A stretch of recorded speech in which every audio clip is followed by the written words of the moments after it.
Ronald Bernard, the tip-top Dutch broker who uncovered the monetary business Illuminati in a progression of TV interviews, has been discovered dead in Florida.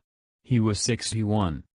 Bernard, who was 61-year-old, had been living in Sebring, Florida for as long as a year in the wake of wedding an American citizen. The Highland County Sheriff's Office said that Ronald Bernard called 911 at 3:46 p.m. saying he got lost subsequent to leaving for a stroll at 1 p.m. on the nature trail on the west end of Sun and Lake in Sebring.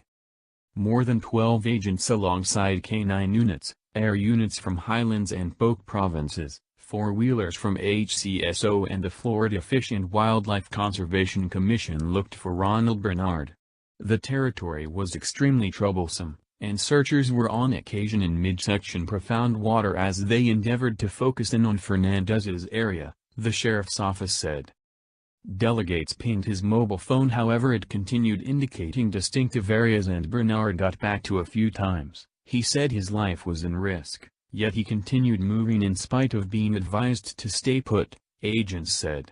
The last contact dispatchers had with the previous investor was at 6:13 p.m. At 8:24 p.m., the Polk County helicopter spotted Bernard, who was looked down in shallow water around 300 yards far from the last known area of his wireless and 1.8 miles from the passage to the trail at Sun and Lake Boulevard and Balboa Boulevard.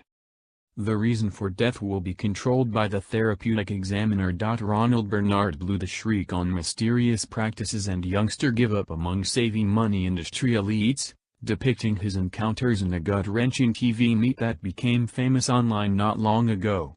Sharing express insights about the way the Illuminati utilizes kid give-up to test and coercion its individuals, he said he was made a request to relinquish a youngster at a gathering. I was cautioned off when I got into this, don't do this unless you can put your still, small voice 100% in the cooler. I heard myself chuckle at it in those days, yet it wasn't a joke by any means. I was preparing to end up noticeably a mental case and I fizzled. Portraying the period his cooler started to glitch, Ronald additionally recounted stories about smashing national economies and bankrupting organizations. These activities prompted suicides and obliteration, triumphs worth celebrating, as per his investor partners.